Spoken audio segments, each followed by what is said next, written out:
E3 is just around the corner, so now seems like a pretty good time to talk about all the things there are to look forward to this year. From all the games, both expected and unexpected, to the big publisher announcements and all the surprises in between, here are my most anticipated things.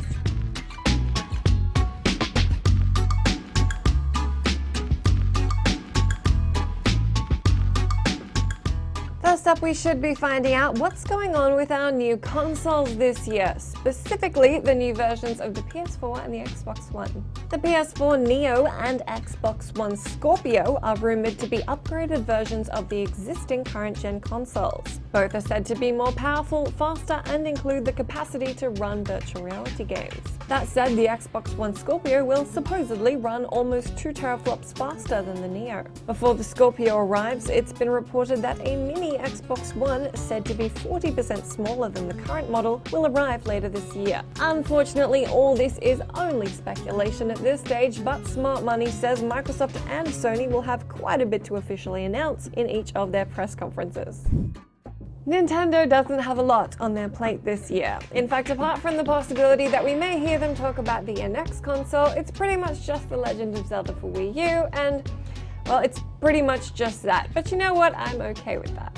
Nintendo have already said they're dedicating their show floor presence to The Legend of Zelda, so we'll surely get a much deeper look at the gameplay and narrative of the new game. In April, Nintendo announced that the game's release would be delayed into 2017 and that it will be coming to both the Wii U and the NX. Producer Eiji Aonuma said the team is rethinking the conventions of Zelda, but what exactly does that mean? Well, hopefully we'll find out next week.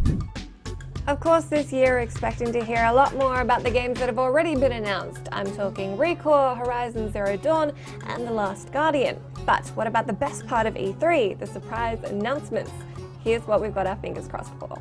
There's 2 games in particular I want to call out here. Up to you to decide which is the more unrealistic. Personally, I've been waiting for years to see Beyond Good and Evil 2 resurface, and with Ubisoft a little more free up this year, given there's no major Assassin's Creed game coming, this could be good timing for an official announcement. Or maybe we'll just get more Assassin's Creed movie trailers. Back in 2011, Ubisoft's Michel Ancel said Beyond Good and Evil 2 was well into development, and this year Ancel reaffirmed he is still working on it. That said, he has been sinking a lot of his time into the upcoming open-world survival game Wild lately. So if not this year, maybe next, or the one after. The second rumored game I've got for you is Red Dead Redemption 2. Yeah, I know it sounds like a Half-Life 3-level myth, but this really could be happening. Although Take-Two already confirmed Rockstar wouldn't be releasing a new game until at least April of next year, that doesn't mean they aren't working on something now. CEO Strauss Zelnick teased that the company would be at E3 in a big way this year, which sounds like a much bigger deal than more GTA Online updates, if you ask me. Next up, it seems there are very few shooter fans who aren't holding out for more news about Battlefield 1. EA may have not been instantly sold on the idea of setting the next Battlefield game in World War I, but it sure as hell seems like everybody else is. The game's launch trailer quickly became the most liked trailer of all time on YouTube. DICE have said players will be able to make use of World War I weapons, both ranged and melee, various armed vehicles, biplanes, as well as battleships and horses that you'll be able to ride. As yet, all we've seen from the game is the reveal trailer from last month, so there's bound to be plenty still to be announced this E3. Last but not least, I'd love for E3 this year to deliver our first proper look at Mass Effect Andromeda.